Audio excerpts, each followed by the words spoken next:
sebelumnya saya ucapkan terima kasih semua ya ibu-ibu ya sudah mengikuti atau sudah hadir di pertemuan kelompok pada hari ini. Sehat semua?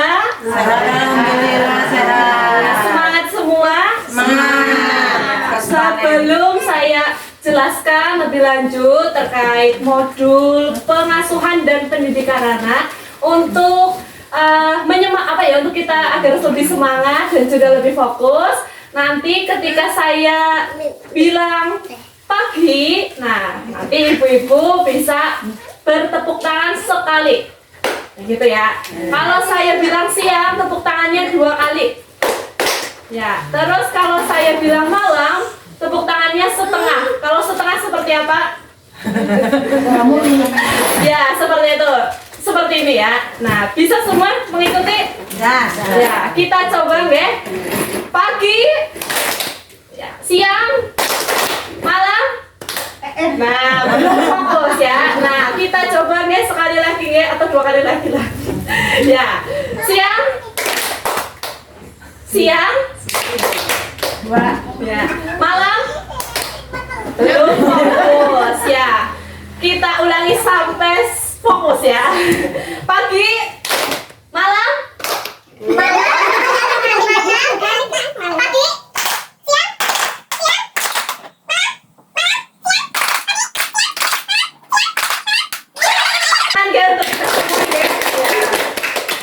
Nah, jadi untuk pembahasan siang hari ini kita akan membahas terkait modul pengasuhan dan pendidikan anak.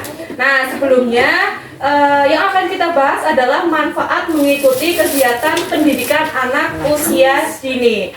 Nah, saya mau tanya terlebih dahulu ya ke ibu-ibu semua yang hadir di sini, apakah ada anaknya yang sedang dimasukkan ke PAUD? Angkat tangannya. Ya, ada 2 orang ya yang anaknya sedang bersekolah di PAUD. Nah, saya mau tanya dulu, ini Ibu Fitri ya? Ya, Ibu Fitri, bagaimana perasaan anaknya Bu setelah dimasukkan ke PAUD? Pas waktu awal-awal itu sih kayak anaknya karena mungkin belum terbiasa ya. Jadi tiap pulang sekolah katanya capek.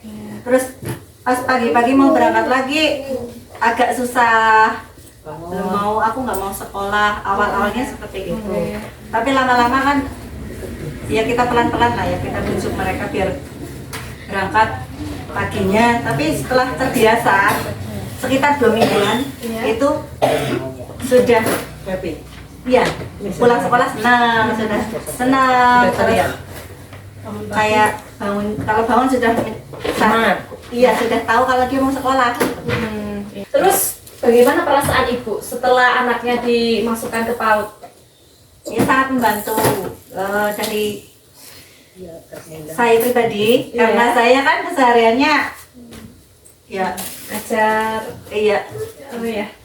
apa ya ngomong juga. Oh iya. Jadi saya merasa terbantu karena di sekolah itu juga tidak ditunggui. Terus pulangnya sampai jam 1 kalau Senin sampai Kamis. Jadi sangat membantu saya. Saya ya senang menyekolahkan anak saya di PAUD. Iya. Terus kalau manfaat yang diterima apa Bu? Oleh anaknya atau oleh Ibu seperti itu setelah anaknya dimasukkan ke PAUD? Kalau saya lihat dari anak saya itu yang jelas itu lebih mandiri. Anaknya lebih mandiri. Terus karena ada bekal makan, jadi mereka itu jadi makannya lebih teratur. Jadi walaupun kita tahu nggih anak itu mungkin bisa belajar atau bermain di rumah ya tanpa harus sekolah. Sebenarnya kan bisa, apalagi di usia-usia anak yang umur berarti 3 sampai 5 tahun nggih. Tapi anak itu akan jauh lebih baik ketika anak itu bisa bersekolah. Jadi disekolahkan di lembaga anak usia dini seperti PAUD maupun juga TK seperti itu. Nah, jadi kenapa ketika kita menyekolahkan anaknya ke PAUD itu pasti anak akan jauh lebih, pertama pasti mandiri juga nggak sih Bu? Ya mandiri, belum ditinggal ya, belum ditinggal, terus juga anak bisa menyesuaikan diri juga dengan lingkungan sekitar kan, seperti itu, mau beradaptasi. Nah, jadi kira-kiranya seperti itulah ketika anak itu dimasukkan ke PAUD. Nah, selanjutnya kita akan menonton film terlebih dahulu, ya.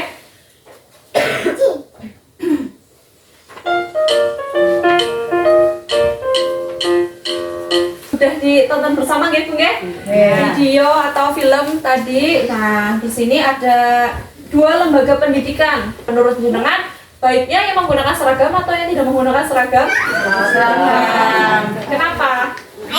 Terlihat lebih rapi. Lebih rapi. Jadi kalau menurut jenengan terlihat lebih rapi gitu ya. Tapi apakah sekolah itu dilihat dari seragamnya? Tidak. Harus dilihatnya dari apanya, Bu? Pembelajarannya. Oke. Nah, jadi kan di sini tadi ada 2 lembaga pendidikan, yang pakai seragam dan tidak pakai seragam. Nah, pada dasarnya tadi dua-duanya itu sama-sama baik, Bu. Sama-sama baik, Nah, kenapa seperti itu? Karena kalau kita lihat walaupun perbedaannya di seragam, tapi sama-sama baiknya adalah karena di sini kegiatan pembelajarannya itu sama-sama menyenangkan seperti itu. Terus juga menarik minat dan yang bermanfaat juga bagi anak-anak yang tadi sekolah di situ. Nah, terus juga selain itu yang namanya bersekolah apalagi di lembaga anak usia dini TK atau PAUD itu kan metode belajarnya bukan yang memaksa ya. Maksudnya harus cepat-cepat kudu bisa pinter hitung terus ataupun harus bisa membaca seperti itu kan. Tapi di sini lebih seringnya adalah bermain disertai juga dengan belajar gitu. Nah, terus juga lembaga pendidikan yang baik di sini adalah dengan membuat anak merasa senang untuk bersekolah dan mencintai proses belajar gitu. Nah, jadi salah satu tujuan dari kita menyekolahkan anak di lembaga anak usia dini TK atau PAUD adalah agar di sini anak itu bisa mencintai namanya proses belajar. Nah, terus kita perhatikan di flip chart yang ini Bu. Nah, di sini di flip chart yang ini manfaat pendidikan anak usia dini. Nah, di sini ada manfaat bagi anak dan juga bagi orang tua. Nah, yang pertama kalau untuk anak manfaatnya adalah terbiasa menjalani rutinitas di sekolah. Betul kan? Seperti itu. Nah, yang kedua adalah terbiasa mengikuti aturan. Terus mendapatkan pembelajaran yang sesuai usia. Gitu. Namanya anak di usia-usia itu kan pasti lebih seringnya inginnya bermain. Seperti itu kan. Nah, metodenya adalah ya pasti disampaikan yang ada di sekolah tersebut gitu untuk pembelajarannya. Terus yang selanjutnya lebih percaya diri, terus mampu beradaptasi dengan lingkungan baru. Nah, ini biasanya anak itu kan kalau misalkan kurang sosialisasi seringnya mungkin hanya di rumah saja. Nah, ketika dia sudah disekolahkan di PAUD seperti itu, ketemu teman-teman baru, lingkungan baru, nah biasanya dia akan mencoba untuk beradaptasi. Nah, jadi dengan disekolahkan di PAUD ini akan menumbuhkan rasa agar mampu beradaptasi dengan lingkungan baru. Terus kita lanjutkan untuk mengidentifikasi lembaga pendidikan anak usia dini di sekitar tempat tinggal. Nah, sebelumnya saya mau tanya terlebih dahulu di Desa Tambah Harjo Niki Ya. Nah, di Tambah Harjo di mana lembaga pendidikan usia dininya Bu? Di balai desa. Dekat balai desa. Ya, itu pos PAUD Salsabila. Pos PAUD Salsabila. Terus TK-nya? Selanjutnya kita akan membentuk kelompok akan membentuk kelompok sebanyak ada 15 orang ya di sini ya. Jadi 3 orang ya. Nah, mungkin yang terdekat saja samping-sampingnya ya. Ini 3 kan bersama kelompoknya berdiskusi terkait jarak tempuh ke sekolah, terus biaya transportasi, terus biaya mengikuti kegiatan, sama kendala yang dihadapi ketika ingin memasukkan anaknya ke lembaga anak usia dini. Nah, silakan bisa berdiskusi atau menyampaikan ke anggota kelompoknya, saling menyampaikan dulu seperti apa gitu ya. Silakan bisa berdiskusi kan, oke? Sudah ya, sudah saling berdiskusi ya, sudah saling berbagi pengalaman ya dengan anggota kelompoknya masing-masing. Nah, saya ucapkan terima kasih.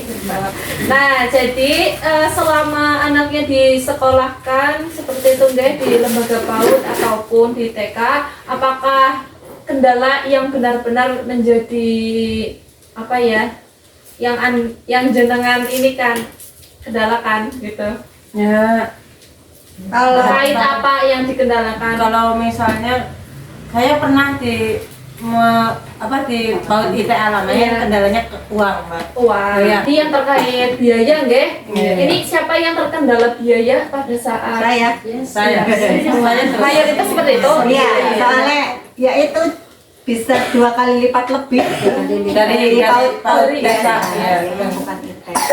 Nanti sudah Pembelajarannya juga 2 kali lipat. Iya, lebih lama. Berarti Pembelajarannya itu lebih lama. ada apa sih namanya? Ada uang, ada uang. Ada, Iya, iya. iya. Kualitasnya memang jauh lebih bagus ya di sana ya gitu. Ya sama-sama, Mbak, sama-sama kualitasnya sama-sama itu, tapi jam belajarnya lebih panjang. Ya sama-sama kualitasnya sama. Ya saya kan menyekolahkan pernah di ITA 1, di Salsabila 1. Sama-sama anak-anak bisa mengikuti pelajaran, bisa hafalan bisa. Tapi itu jam di ITA lebih panjang jamnya. Kalau di Salsabila kan jam 11 lah pulang ya gitu. Kalau di di IT itu sampai jam 1 Senin sampai Kamis jam 1. Jumat Sabtu tetap bisa. Ya.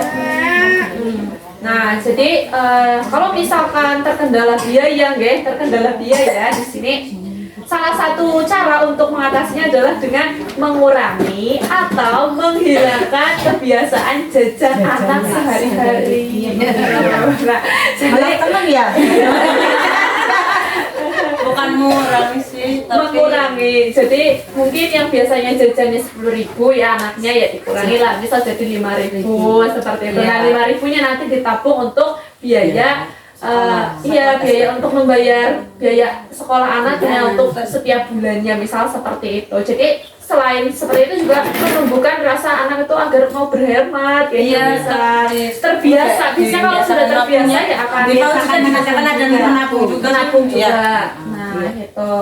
Nah, jadi dengan apa namanya tadi kita mengurangi atau menghilangkan kebiasaan jajan anak sehari-hari dan menyalurkan uang jajan tersebut untuk membiayai keperluan agar dapat masuk ke lembaga anak usia dini.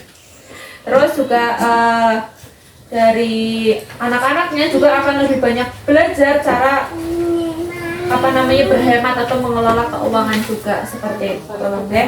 Nah, jadi pada intinya monggo saya sampaikan kembali untuk anak-anaknya yang sudah memasuki usia untuk masuk ke PAUD atau ke TK, silakan bisa didaftarkan, bisa masuk ke sekolah deh. Terus juga kalau misalkan yang punya cucu deh, mbah-mbah, nah itu juga monggo bisa dimotivasi anaknya atau cucunya deh untuk bisa masuk ke lembaga anak usia dini. Oke, sampai sini ada yang mau ditanyakan, Bu? Sudah cukup jelas ya? Sudah cukup jelas. Nah, itu dari berbagai manfaat yang tadi sudah saya sampaikan, insya Allah anaknya pasti bisa jauh lebih pintar, lebih cerdas ya. Lebih siap juga untuk bersekolah ketika anaknya masuk ke ya ketika sudah masuk ke jenjang SD, lebih tinggi. jenjang yang lebih tinggi gitu ya. Ya, tepuk tangan dia untuk kita semua ya. Ya, saya ucapkan terima kasih ya Bu sudah mengikuti pertemuan kelompok pada hari ini. Semoga bermanfaat dari apa yang saya sampaikan. Wassalamualaikum warahmatullahi wabarakatuh.